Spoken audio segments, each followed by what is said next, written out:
एष रेडियो नेपालः सम्प्रति समाचारः श्रूयन्ताम् प्रवाचकः ध्रुव भट्टराई बझाङ जनपदं केन्द्रबिन्दु निर्माय ह्यो वारद्वयं दुरापण्डेन भूकम्पेन 7 जना आहताः सन्ति भूकम्पेन बझाङ जनपदे पञ्च बैतडी जनपदे दौ चेतीकृत्वा 7 जना आहताः इति प्रहरी ज्ञापयति यो दिवा 44 कलोत्तर 2 वादने बझाङ जनपदस्य तलकोट स्थानं केन्द्रबिन्दु निर्माय 0.73 म्याग्निच्युड मापनस्य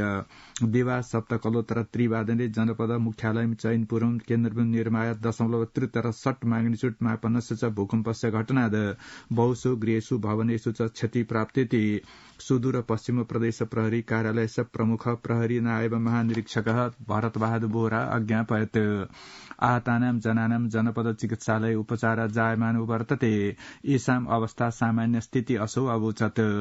भूकम्पस्य कारणेन बझाङ डोटी अछाम बाजुरा जनपदानां विभिन्नेषु स्थानेषु बहुषु गृहेषु भवनेषु च क्षति प्राप्तेति प्रहरी ज्ञापयति भूकम्पेन शतसु गृहाणि भग्नानीति विवरण प्राप्तमिति प्रहरी सूचयति क्षतिग्रस्तेषु स्थानेषु सुरक्षाकर्मिण परिचालिता सन्तीति बाजुरा प्रमुख जनपदाधिकारी भीमकान्त पौडेलः ज्ञापयति सर्वकारेण सामाजिक सञ्जालस्य सर्वे प्रयुक्तारः सञ्चालकाश्च कयोरपि जाति समुदायो सम्बन्धे आघात प्रापकान् गतिविधिं न कर्तुं कारयितुं च अनुरुद्धाः सन्ति सिंहप्रासादवर्तिनी प्रधानमन्त्री मन्त्रिपरिषद कार्यालय ह्य उपविष्टेन मन्त्रिपरिषद उपवेशेन वर्गीयेण क्षेत्रेण धार्मिकेण साम्प्रदायिकेन अन्येन वा केनापि आधारेण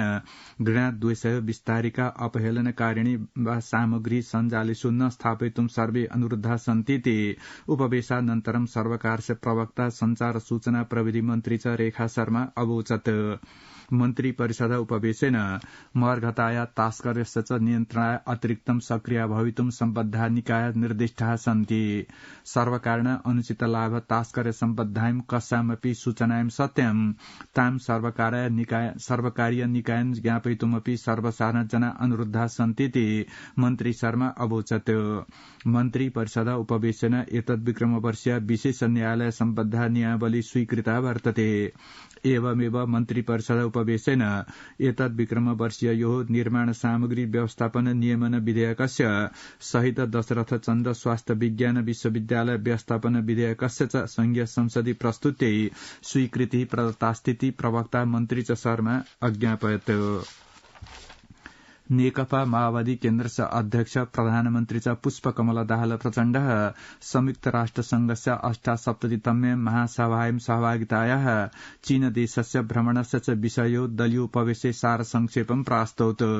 ह्यः उपविष्टे पदाधिकारिणाम् उपवेशे अध्यक्ष प्रचण्डः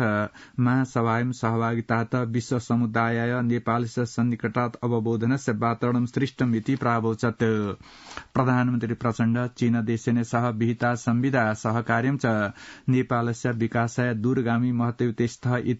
इत्यवोचत् इति दलस्य उपाध्यक्ष प्रवक्ता च अग्निप्रसाद सापकोटा अज्ञापयत् प्रधानमन्त्री प्रचण्ड राष्ट्रिय योजना आयोगस्य चीनदेशीय राष्ट्रिय विकास सुधार आयोगस्य च मध्ये विहितं सहकार्यम् अन्तर्देशीय प्रसारण प्रणाल्या निर्माणाय कृषि विज्ञान प्रविधि विकासाय च देशद्वयस्य मध्ये विहिता सहमतिश्च दूरगामी महत्त्वस्य वर्तेते इति उदयरयत् उपवेशे माओवादी केन्द्रेण गत भाद्रस्य 16 दिवसात् सञ्चाल्यमानस्य रूपान्तरणाभियानस्य च विषयेऽपि विमृष्टम् आसीत् उपवेशेन अभियानं प्रभावकारी विधातुं पर्वोत्सवानां समयेऽपि विविधान् कार्यक्रमान् आयोज्य जनताय प्रतिगृहं प्राप्तुं नेतृ कार्यकर्तृभ्यो निर्दिष्टम् आसीत् प्रधानमन्त्रिणा पुष्पकमल दाहाल प्रचण्डेन सह एमसीसी नाम्न्या अमेरिका देशीय सहयोग परियोजनाय प्रमुख कार्यकारी अधिकृतः एलिस अल्ब्राइट ह्यो मेलवार्तां व्यदधात्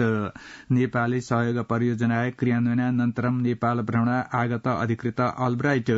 बालोटार वर्तिनी प्रधानमन्त्री निवासे प्रधानमन्त्रिणा सह शिष्टाचार मेलनम् अकरोत् इति प्रधानमन्त्रिणा सचिवालय ज्ञापयति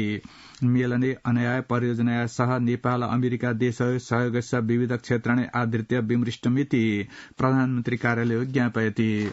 एवमेव उपप्रधान गृहमन्त्रिणा नाडकाजी श्रेष्ठेन साहपि अमेरिका देशीय सहयोग परियोजनाय प्रमुख कार्यकारी अधिकृत एलिस अल्ब्राइट मेलवार्तामा करोत्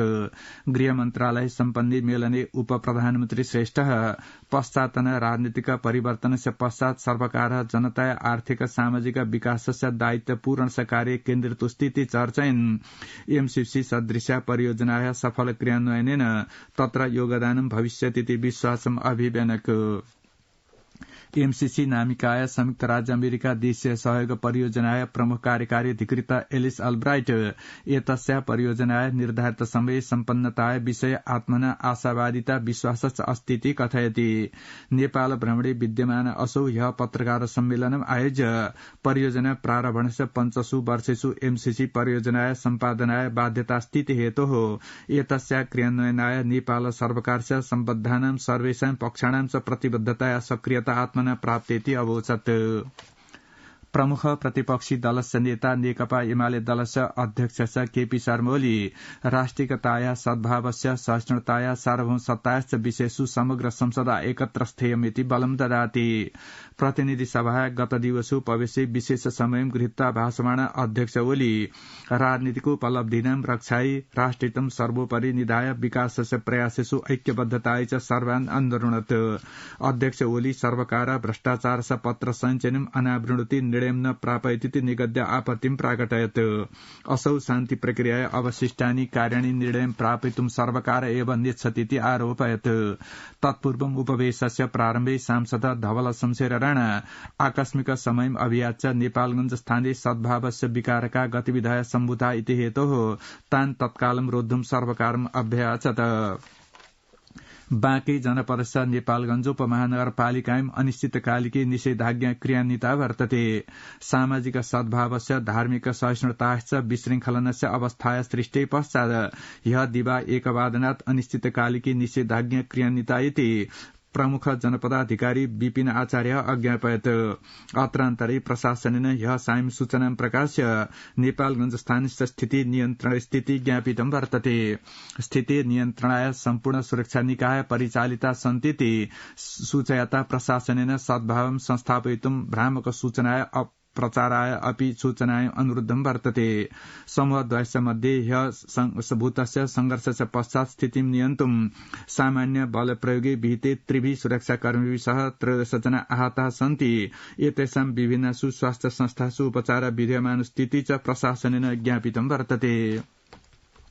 ऊर्जो जलस्रोत सेचन मन्त्री शक्ति बहादुर बस्नेत वदति राष्ट्रस्य आर्थिक विकासाय विद्युत उत्पादनम् उपभोग व्यापार व्यवस्थापनं च महत्वपूर्णानि सन्ति प्रतिनिधि सभा ह्यस्तनोपवेशे सांसदानां प्रश्नान् उत्तरन् मन्त्री बस्नेत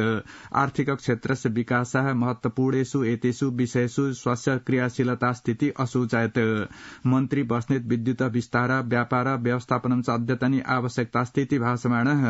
कार्यस्मिन् केनचिदपि व्याजेन अनुचितम् आदान प्रदान स्वीकार्यं न भवतीति स्पष्टीकृतवान् तत्पूर्वम् उपवेशस्य विशेष समये सांसदाः